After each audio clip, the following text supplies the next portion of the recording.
Assalamualaikum warahmatullahi wabarakatuh. Innal hamdalillah nahmaduhu wa nasta'inuhu wa nastaghfiruh wa na'udzu billahi min shururi anfusina wa sayyiati a'malina. Man yahdihillahu fala mudilla lahu wa man yudlil fala hadiyalah. Asyhadu an la ilaha illallah wahdahu la syarikalah wa asyhadu anna Muhammadan abduhu wa rasuluh. Amma ba'du. InsyaAllah hari ini kita kembali mempelajari satu ilmu yang begitu penting bagi kehidupan dunia kita, di mana ilmu ini adalah masuk dalam kategori nikmat mutlaqah. Yang dimaksud dengan nikmat mutlaqah adalah nikmat yang berkaitan dengan kehidupan atau kebahagiaan yang hakiki, yang abadi. Kalau kita bicara tentang kebahagiaan abadi, tentu itu di akhirat. Nah, yang namanya kebahagiaan tentu enggak di neraka, karena di akhirat itu cuma dua. Di neraka berarti memang abadi juga neraka, tapi bukan kebahagiaan. Berarti yang dimaksud kebahagiaan hakiki abadi adalah surga. Untuk sampai ke arah sana tentu harus benar pemahaman kita terhadap agama Islam ini, sebagaimana yang Rasulullah sallallahu alaihi wasallam dakwahkan dan menyampaikan Islam ini kepada para sahabat sampai dengan estafet sampai dengan masa sekarang ini. Oleh karena itu, nasihat Ustaz kepada kalian semua, pergolakan yang besar dari kalangan syaitan dan juga musuh-musuh Islam ada di ilmu ini. Bagaimana supaya para penuntut ilmu tidak mau mempelajari agamanya, para penuntut ilmu malas mempelajari agamanya, sehingga nanti hasil akhir adalah yakni kehidupan akhirat yang sengsara. Tidak boleh rugi dalam kehidupan, karena mempelajari ilmu ini tidak membutuhkan tenaga yang luar biasa. Cukup luangkan waktu. Walhamdulillah kalian dibiayai, sudah ada yang membiayai, orang tua dan selainnya. Maka bersabar mempelajarinya dan sungguh-sungguh mempelajarinya, karena ini adalah ilmu. Kalau misalnya ilmu itu bisa kita urutkan gitu ya, ilmu ini, ilmu itu, ilmu ini dan seterusnya dari jumlahnya, kalau kita hitung semua ilmu-ilmu, maka nomor satu ini dia, ilmu akidah. Ya, inilah nomor satu ilmu yang wajib kita pelajari. Oke? Karena ini berkaitan dengan kebahagiaan yang sifatnya tidak pernah hilang. Mungkin orang akan bahagia di dunia, tapi yang namanya dunia ya kan enggaklah selamanya, sebentar saja itu. Dan tidak ada orang bahagia selamanya, ya. Meskipun dia memiliki kekayaan dan luar biasa, berapa banyak orang bunuh diri padahal dia masuk dalam kategori orang yang berada, memiliki kekayaan, tapi tidak mengantarkannya kepada kebahagiaan. Baik, kita masuk kepada jenis-jenis khauf, ya. Khauf ibadah yang berkaitan dengan hati. Al-khaufu arba'atu aqsamin. Khauf itu terbagi kepada 4. Ya, ingat itu ya. Terbagi berapa khauf itu? Jawabannya terbagi 4. Nah, sebelumnya Ustaz ingatkan kepada anak-anak Ustaz, nanti Ustaz share insyaallah di grup ya, bahwasanya ulangan itu kalian di bulan 6, awal bulan 6 ulangan, dan kita akan libur panjang di sini. Nah, berkaitan dengan itu, kalau misalnya kalian tanya kepada Ustaz, apa sih Ustaz kisi-kisi kita nanti? Jawaban Ustaz adalah kalian cukup mempelajari seperti ini, tadribat. Jawab saja semua ini, karena soalnya semua dari tadribat Ustaz buatkan, cuma 5 kok. Ya, dimulai nanti dari ibadah ya. Ulang lagi, kemarin kan ibadah, mulai lagi dari ibadah, enggak apa-apa. Dari sini. Ba'du anwa'il ibadah, dari sini nanti dimulai lagi ujian itu. Ya, dari sini nanti jawab pertanyaan-pertanyaannya ya, pertanyaannya. Oke. Baik. Karena pekan depan adalah terakhir kita belajar, kemudian kita akan libur ya. Pekan depan kalau Ustaz enggak salah 2 kali pertemuan lagi ya.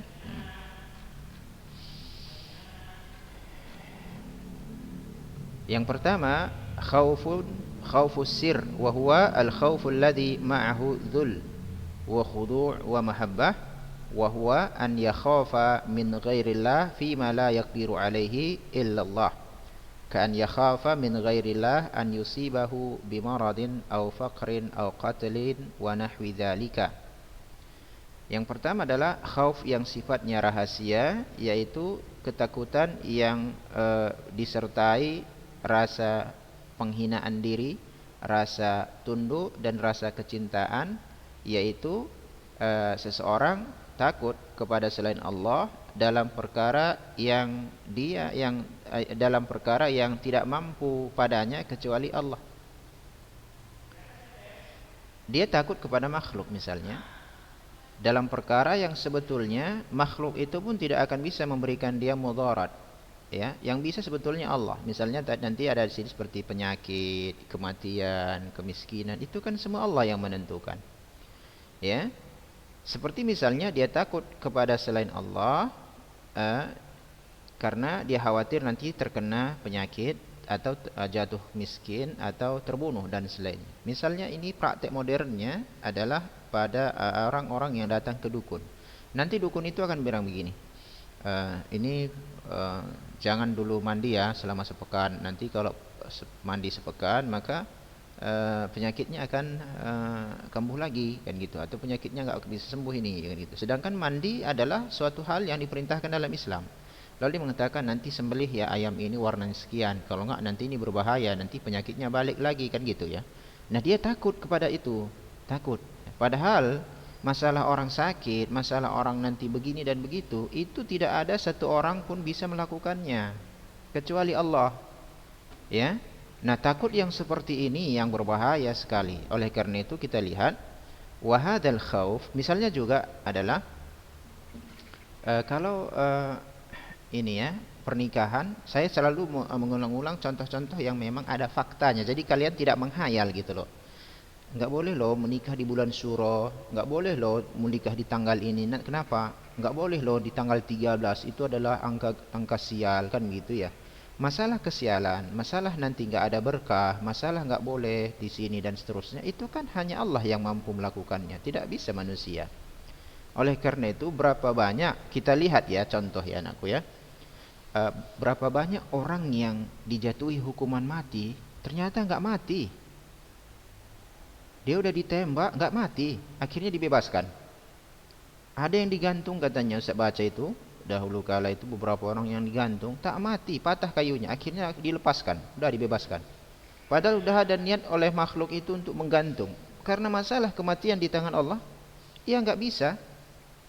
Nah begitu dia. Nah hal-hal seperti ini harus kita pahami. Nah, misalnya jangan pula nanti adat, itu biasanya adat ya kan, adat kita yang banyak bertentangan dengan ajaran Islam ini, jangan sempat merusak akidah kita, ya. Nah. Maka di sini dijelaskan, wa hadzal khaufu la yajuzu ta'alluquhu bi ghairillahi aslan. Asalnya ya, ini asal berarti ya asalnya takut jenis ini tidak boleh diikatkan kepada selain Allah. Kenapa? Karena yang mampu memberikan mudarat atau manfaat itu secara mutlak adalah Allah. Kita sendiri terkadang, contoh misalnya begini, kami sebagai guru ingin sekali memberikan manfaat kepada kalian murid-murid. Apakah kami mampu? Enggak mampu, bunyinya banyak murid enggak mau belajar kok. Ya, enggak mampu. Kalau bisa Ustaz udah transfer ini ilmu tauhid ini kepada kalian langsung, Ustaz enggak mampu. Karena masalah ilmu berkaitan dengan taufik dari Allah, ya, kemauan si anak juga, ya. Misalnya kami ingin merubah kalian jadi arah yang lebih baik, tabiat kalian seperti mana, sebagaimana yang kami inginkan, nggak bisa. Karena itu yang bisa melakukannya hanya Allah. Ah, gitu dia, ya. Oleh lianna hada min lawazimil uluhiyah, karena hal seperti ini semua termasuk konsekuensi dari tauhid uluhiyah, di mana hal ini hanya diberikan kepada Allah. Enggak boleh, takut seperti ini hanya diberikan kepada Allah, tidak kepada makhluk. Oleh karena itu, famanittakhadha ma'allahi niddan yakhafuhu hadzal khauf fahuwa musyrik. Maka siapa saja yang menjadikan bersama Allah tandingan, di mana tandingan tersebut ya dia takut kepadanya sebagaimana takut ini, yakni khauf sirri ini, dia takut bahwasanya nanti yakni makhluk ini akan begini, nanti dia buat akan, nanti kalau hari tanggal ini saya menikah nanti begini, kalau bulan ini saya menikahkan begini, kan seterusnya. Ini itu kan makhluk semua, karena selain Allah adalah makhluk. Maka apa yang dia dapatkan? Musyrikun. Kalau musyrik tentu enggak akan bisa masuk surga. Perkara yang sepele mengantarkan perkara yang besar. Disinilah Ustaz berikan nasihat. Manusia ini banyak menyimpangkan manusia. Adat kita banyak menyimpangkan kita. Berpegang teguh dengan adat kita 100% sampai ke neraka, Ustaz jamin. Kenapa Ustaz jamin? Maksudnya adalah jamin, maksudnya penyimpangannya ya. Kalau masalah di akhirat udah di tangan Allah Subhanahu wa taala. Karena kita tidak boleh memastikan si fulan ke surga, si fulan ke neraka kecuali ada dalil kan gitu. Nah, tetapi kalau kita berpegang teguh 100% dari adat kita masing-masing, maka kita akan menyimpang dari agama Islam. Ya. Belum lagi misalnya masing-masing punya pakaian adat tersendiri, ada kemben, ada ini dan lain sebagainya ya, yang ada yang sifatnya terbuka, ada yang sifatnya tertutup, dan ada yang sifatnya ketat, ya kan, baju adat itu kan ketat-ketat, kebaya kan gitu ya. Dan seterusnya itu kalau kita yakni betul-betul mengikuti adat itu, maka sungguh kita akan sangat merugi sekali. Wa hadzal ladzi kana al-musyrikuuna ya'taqidunahu. Nah, jenis inilah yang dahulu orang-orang musyrik pada zaman Rasulullah itu berkeyakinan dengannya, fi asnamihim, di dalam patung-patung mereka, ya, wa alihatihim, dan sesembahan-sembahan mereka. Qala ta'ala, Allah berfirman, ini bukti validnya dalam surat Az-Zumar, wa yukhawwifunaka billadina min dunihi, ya, mereka akan menakut-nakuti engkau dengan sesuatu yang selain Allah. Mereka akan takut kepada patungnya. Makanya begitu ada yang menghancurkan patungnya, mereka takut, marah. Lihat Nabi Ibrahim tatkala menghancurkan patung-patung kaumnya. Patungnya marah-marah. Apa namanya, kaumnya marah-marah. Lihat orang-orang musyrik itu, begitu cinta dia kepada patungnya, sampai nyawa mereka lebih mereka utamakan daripada patung itu. Mana bukti? Tatkala diminta oleh Rasulullah la ilaha illallah, mereka kan enggak mau. Mereka lebih pilih berperang. Maka terjadi perang Badar, perang Uhud dan lain sebagainya untuk mempertahankan patungnya itu. Karena ada di sini pada mereka nih, khobsir ini diberikan kepada patungnya. Takut mereka sama patungnya itu. Nanti bencana kita, aduh bahaya ini kan gitu. Ya. Begitu juga misalnya kalau agama-agama yang lain yang menyembah patung itu, kalau patungnya patah, waduh itu takut sekali dia itu. Ya. Kita pun sering begitu. Kita pun banyak kalau misalnya ada satu pohon belum pernah tumbang, begitu tumbang misalnya kan, ada orang berpikir, nih ada masalah apa ini sampai tumbang pula pohon ini, nah gitu. Ya. Dan lain sebagainya. Ini berbahaya sekali bagi kita orang yang beriman. Maka dengan ilmu hal-hal yang seperti ini atau penyimpangan yang ada di sebagian adat istiadat kita bisa kita tinggalkan. Selanjutnya ini dia, wa hadzal qism huwa al-waqi' al-yawm min ibadatil ubadil qubur. Jenis takut yang seperti ini ya, realitanya sekarang ini terjadi pada orang-orang yang menyembah kuburan. Fa innahum yakhafuna salihin bal tawaqid. Maka mereka itu khawatir, takut sekali sama orang-orang saleh, bahkan orang-orang tagut, sesembahan-sembahan selain Allah. Kami yakhafuna Allah bal asyad, sebagaimana mereka takut kepada Allah, bahkan mereka lebih takut kepada kuburan-kuburan itu. Kan oleh karena itu ada namanya kuburan keramat. Kan begitu ya? Lihat itu bagaimana orang takutnya sama Nyai Roro Kidul, sampai ada petilasannya, sampai diberikan sesajen. Takut sekali mereka sama Nyai Roro Kidul itu. Ya. Nah, ini masuk dalam kategori yang seperti ini, ya. Kemudian, ya. Yang kedua, an yatrukal insan ma yajibu alaihi minal jihad wal amr bil ma'ruf wa nahy 'anil munkar bi ghairi 'udhrin illa khaufin nas. Fahadha muharram. Qala ta'ala innama dzalikumus syaitanu yukhawwifu awliya'ah fala takhafuhum wa khafuni in kuntum mu'minin. Ya. An yatrukal insan, seseorang itu meninggalkan perkara yang wajib bagi dia, seperti apa? Jihad. Jihad itu enggak mesti harus dengan pedang, ya. dengan lisan, dengan tulisan, kan gitu ya. Amal ma'ruf seperti ini, nahi mungkar tanpa ada uzur. Misalnya uzur itu ya mungkin hal-hal yang tidak bisa dia tunaikan, ya. Bisa dia sakit, atau misalnya perkara yang sangat genting, ya. Kalau diingkari akan muncul perkara yang sangat lebih besar lagi, ya. Kecuali dia takut kepada manusia. Maksudnya adalah dia tidak mau amar ma'ruf, takut kepada manusia. Aduh, nanti saya ditangkap aparat pula nih, kan gitu ya. Ya, aduh, nanti saya digerebek pula. Ya, nanti dibubarkan pula gitu. Nanti dilempari orang pula rumah saya. Tuh nanti saya dimusuhi manusia. Gitu. Enggak usah lah, enggak usah ingkarilah bid'ah mereka itu, biarkan aja lah. Nanti kita di apa-apai pula. Kita pun enggak orang barunya di sini. Ini bermasalah. Ini hukumnya enggak syirik, tapi haram. Ya, haram. Enggak boleh seperti ini. Enggak akan ada yang bisa menyakiti kita kecuali atas takdir Allah. Sebagaimana tidak akan ada orang yang mampu memberikan kita manfaat kecuali atas takdir Allah juga. Ya. Oleh karena itu di sini katakan innama dzalikumus syaitanu yakhawfi awliya'ah. Itu adalah syaitan yang menakut-nakuti wali-walinya. Karena syaitan juga memiliki wali, ya. Fala takhafuhum, jangan kau takut sama mereka, takutlah engkau kepada aku, kata Allah, in kuntum mu'minin, jika kalian memang orang beriman. Maka kita ingkari di keluarga, misalnya masalah adat tadi kan, kita terkadang takut nanti enggak ada kawan Ustaz, nanti kita enggak dianggap enggak beradat, nanti kita dikucilkan. Siapa bilang kita ini akan terkucil? Enggak akan ada orang yang mampu mengkucilkan orang yang beriman. Lihat dalam sejarah perjalanan kehidupan manusia.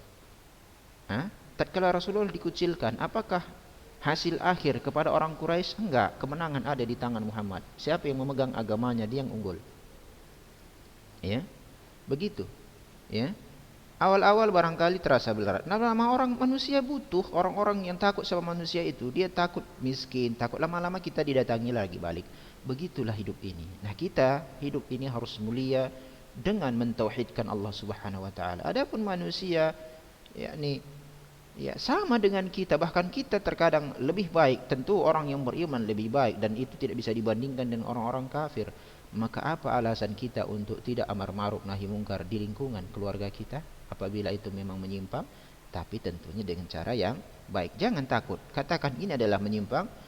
Ustaz sendiri mengatakan gini, kalian enggak usah mengundang saya karena saya enggak ikut adat. Maka sampai sekarang Ustaz enggak pernah lagi mendapatkan undangan. Alhamdulillah.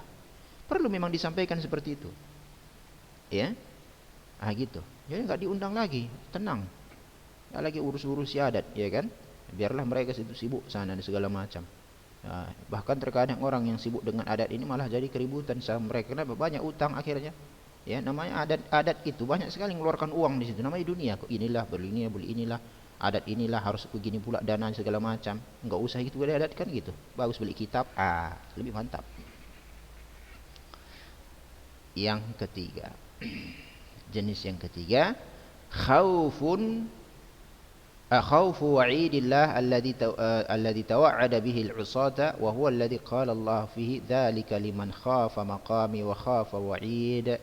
وقال ولمن خاف مقام ربي جنتان وهذا الخوف من أعلى مراتب الإيمان. Yang ketiga ini yang bagus, ya. Takut dengan ancaman Allah yang Allah ancam bagi pelaku maksiat.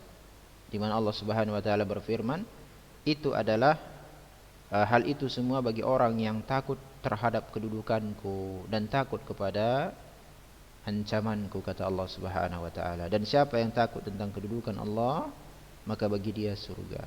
Ya. Wa hadzal khauf min a'lal maratibil iman. Ya. Artinya jenis takut seperti ini adalah termasuk tingkatan iman yang tertinggi. Iman, kita kan beriman, maka iman itu bertingkat-tingkat. Ya, iman itu bertingkat-tingkat. Maka ini adalah salah satu tingkatan keimanan yang tertinggi, yaitu takut terhadap ancaman atau ancaman Allah Subhanahu wa taala. Kita takut dengan api neraka, kita takut dengan bencana, kita takut kepada Allah Subhanahu wa taala. Ini termasuk, karena ketakutan ini akan melahirkan apa? Akan melahirkan ketaatan. Ya. Wa khauful ibadah yanqasim ila khauf mahmud wa huwa alladhi la yusahibuhu al-qunut min rahmatillah wa khaufu madmum wa huwa alladhi yusahibil qunut min rahmatillah. takut ibadah ini, ya, takut ibadah terbagi kepada takut yang terpuji dan inilah yang tidak disertai putus asa dari rahmat Allah. Ya, takut yang terpuji itu adalah dia tidak putus asa dengan rahmat Allah, dia terus berusaha beribadah kepada Allah. Dia mengatakan, ya sudahlah, yakni Allah akan yakni mengazab kita dan begini, dia putus asa, sudah enggak akan mungkin lagi kita diampuni, saya sudah banyak kali dosa saya. Itu sebetulnya orang yang berputus asa kepada rahmat Allah. Ini yang banyak jatuh kepada orang-orang melakukan musyrik. Misalnya, ya, kenapa mereka datang ke kuburan? Mungkin dia mengatakan, kami telah beribadah, kami telah meminta kepada Allah, tapi enggak dapat. Kami datang ke kuburan ini dapat pula. Nah, perkataannya kami enggak dapat, berarti dia dah putus rahmat, putus asa dari rahmat Allah. Enggak boleh. Kalau enggak dapat hari ini, besok lagi. Siapa bilang kita berdoa enggak mendapatkan apa-apa? Pahala berdoa ibadah. Ya. Begitu, ya Allah, berikanlah aku ilmu yang bermanfaat. Doanya saja itu dapat pahala. Ilmu yang bermanfaat Allah akan berikan kalau ada usaha. Enggak ada yang rugi kita meminta kepada Allah. Berdoa itu aja sudah ibadah, dapat pahala. Belum lagi isinya, kan begitu, ya. Yang kedua adalah takut yang tercela, yaitu adalah yang takut yang disertai dengan putus asa dari rahmat Allah. Dia berputus asa. Kalau dia tidak berputus asa, itu artinya ada janji Allah, ada ancaman Allah, dia tidak berputus asa. Dia terus berusaha agar dia tidak termasuk ke kategori orang yang mendapatkan ancaman Allah. Nah, adapun orang yang berputus asa, ya saya memang seperti ini, kami ini orang pelaku maksiat dan lain sebagainya. Orang berputus asa ini, Allah tidak mau menolong kami, Allah akan begini seterusnya. Ini orang berputus, ini tercela. Dia memang takut terhadap ancaman dari Allah, tapi takutnya itu membuat dia berputus asa untuk terus berusaha. Enggak boleh, ya, tidak boleh. Ini sih banyak juga di masa pelajar, ya. Kalau kita lihatnya, apalah kita belajar sudah banyak, menteri presiden pun cuma satunya katanya. Itu orang berputus asa itu. Dari dulu pun nilai saya segini-gini aja nya. Nanti pun kalau tamat saya kawinnya udahlah di rumah aja, ngapailah saya belajar gitu. Ini berputus asa orang berbelajar ini. Ya, ini berbahaya. Seharusnya saya menuntut ilmu agar bisa beribadah dengan baik dan benar kepada Allah Subhanahu wa taala. Saya menuntut ilmu agar bisa mentauhidkan Allah. Terus dia belajar, ini susah, tidak ada yang susah selama saya bersungguh-sungguh. Enggak berputus asa. Begitu seharusnya. Yang keempat, ya talibat, khauf tabi'i. Khauf yang ya tabiat. Tabiat kita takut kepada ular, takut kepada apa lagi, ya? Singa, ya, takut kepada banjir, ya, segala macam bagi yang tidak berenang. Lihat. Wa huwal khauf alladhi ma'ahu dzalika wa khudu' dzalika wa khudu'un kal khauf min adu wa sabu' wa hadam wa gharq wa gharik wa nahwi dzalika fa hadha la yudam, ya. Ini ketakutan yang disertai pada ma'ahu dzalika wa khudu'un, ya, di mana takut yang bersamanya, ketakutan ini ada bersamanya, ya, itu enggak akan pernah hilang, ya. Artinya adalah sampai sekarang pun kalau kita tanya pada diri kita, takut kepada harimau, dia takutlah pasti pun, padahal harimau enggak ada di hadapan kita. Tapi memang takut itu tetap ada sama kita. Enggak pernah hilang itu. Yang hilang itu di sini nanti, yang bisa kita hilangkan ini, nomor 1 dan nomor 2 itu bisa kita hilangkan. Ini. Kita hanya takut kepada Allah, bukan pula ini, ataupun ini. Kita enggak takut kepada manusia dalam amar ma'ruf. Ini bisa kita hilangkan, ya. Nah, gitu. Tapi nomor 4 ini enggak bisa dihilangkan. Memang udah tabi'i, tabiat kita hidup itu memang seperti itu. Enggak ada orang saya pemberani nih. Saya enggak pernah takut sama singa. Masukkan saya ke kandang singa, hilang langsung kepalanya dibuat. Nah, ini enggak betul juga kan gitu, ya. Nah, disertai khudu, tunduk, ya kan? Ya iyalah kita tunduk. Kenapa? Takut kita ini memang udah ada bersama kita. Sepemberani-pemberaninya orang pasti akan melarikan diri kalau terjadi misalnya kan banyak itu misalnya tawuran ormas segala, berani segala macam gitu. Tapi kalau udah terdesak kan lari juga mereka, gitu. Rasa takut itu muncul, itu takut tabiat namanya, takut mati, ya kan gitu, ya. Misalnya contoh takut kepada musuh, takut kepada binatang buas, takut kepada misalnya longsor, ya, tenggelam dan sebagainya. Enggak ada orang saya mana longsor nih saya enggak takut. Pasti kalau longsor lari dia. Takut kepada apa? Gempa. Pasti kalau orang gempa lari, ya kan? Bahkan orang yang enggak pernah ke masjid pun azan dia, ya kan? Hanya berapa kali saya lihat itu gempa azan dia. Berapa kali azan di masjid tak pernah dia datang, giliran gempa azan. Tak apa kaitannya? Ya, itulah takut tabiat itu tadi. Ya. Nah, ini yang seperti misalnya kisah Musa alaihissalam, fa kharaja minha, dia keluar dari Mesir khaifan yataraqqaba. Yani karena takut ya, dia kan dikejar ini tatkala dia membantu kaumnya, dipukulnya salah seorang Kipti dan meninggal. Kan gitu ya. Akhirnya dia keluar was-was ya, keluar dalam keadaan takut. Biasa takut dari musuh, kejaran musuh gitu.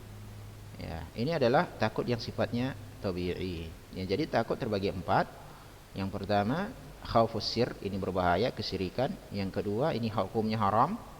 Ya, takut kepada manusia dalam amar ma'ruf misalnya. Yang ketiga adalah atau misalnya ini juga masuk nomor 2, ini adalah takut karena hilang jabatan. Gitu. Enggak mau dia amar ma'ruf nahi munkar karena hilang jabatan, takut dia nanti ya, copot pula nanti saya dari jabatan saya ini. Gitu. Ini berbahaya. Nomor 2 ini haram. Yang ketiga, ini yang terpuji, takut kepada Allah atas ancaman-ancaman Allah. Ya, takut kita kepada neraka Allah dan lain sebagainya, azab Allah. Yang keempat adalah takut yang sifatnya tabiat. Ya, tabiat ini biasa, ini enggak akan hilang dari kita ya. Enggak ada misalnya kalian misalnya si Aisyah Najmi misalnya, enggak mungkin ya Aisyah enggak takut sama ular. Mana pula saya takut, mainan saya setiap hari itu ya ular-ularan mungkin kan gitu ya. Si Bazlina misalnya enggak takut sama banjir. Tenang Ustaz, saya pandai berenang. Belum tentu ya. Kalau ke lautan itu bahaya. Si Farah misalnya ya, enggak takut sama harimau. Kawan saya itu mungkin kucing maksudnya. Kalau harimau ya ditelannya nanti kan gitu ya. Itu pasti takut ya, takut ya.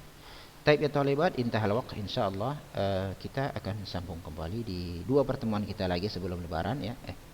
Libur hari, mungkin sekali pertemuan lagi kalau Ustaz enggak salah ya. Iya, sekali pertemuan lagi ya.